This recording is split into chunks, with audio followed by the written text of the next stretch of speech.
So you have a P0401 code, and your engine pings when you accelerate up a hill.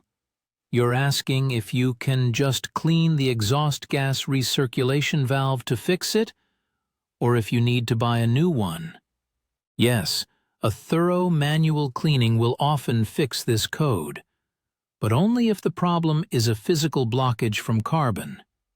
If the valve has an electrical failure or its diaphragm is torn, cleaning it won't work.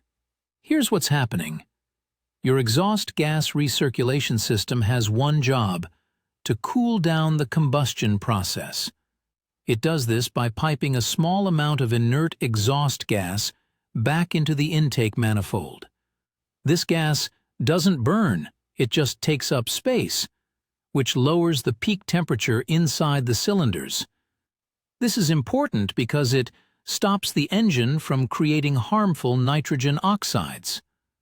The code you're seeing, P0401, means exhaust gas recirculation flow insufficient detected. The engine's computer is telling the valve to open, but it isn't sensing enough exhaust flow. 9 times out of 10, that's because something is physically blocked. The blockage is from heavy, hardened carbon buildup. This is not a light soot. It's a baked-on crust that can be as hard as rock. This buildup is often worse on engines that only do short trips, because they don't get hot enough for long enough to burn these deposits away. Newer direct injection engines can also be more prone to this, since fuel is no longer sprayed over the intake ports, a process which used to help keep them clean. When this carbon chokes the exhaust gas recirculation passages, the system can't do its job.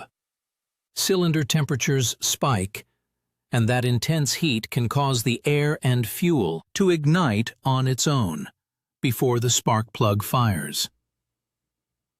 That uncontrolled explosion is the pinging or pre-ignition knock you hear under light acceleration. Trying to fix this by spraying carburetor cleaner into a vacuum line while the engine is running is a complete waste of time.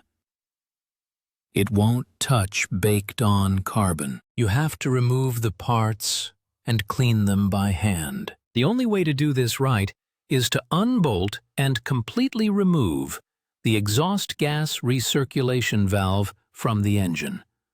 This is a mandatory step, as you need direct physical access to clean it properly.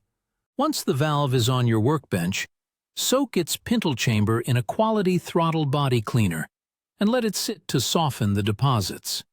Then, use small brass wire brushes or heavy-duty pipe cleaners to manually scrape and scrub the carbon out. The goal is to clean around the pintle, the small plunger inside, until it moves freely and snaps open and closed without sticking. Now for the step that many people miss. You must also clean the passages in the intake manifold itself. A clean valve is useless if the ports it bolts to are still choked with soot. Use a small pick to carefully break up the large chunks, then scrub the passage walls with your brass brushes. Have a shop vacuum with a narrow tip ready to suck out all the loose debris. Be very careful not to let any of it fall deeper into the intake manifold.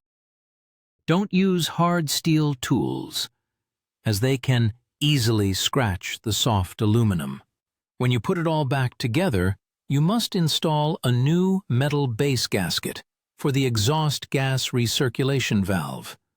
The old one gets crushed and will not seal properly a second time. Reusing it will likely create a vacuum leak and a new set of problems.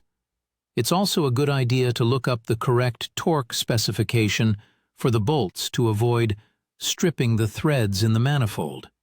If you do all this and the code comes back, then the exhaust gas recirculation valve itself has likely failed internally. At that point, it will need to be replaced. But before you spend money on a new part, A proper deep cleaning is the right first step.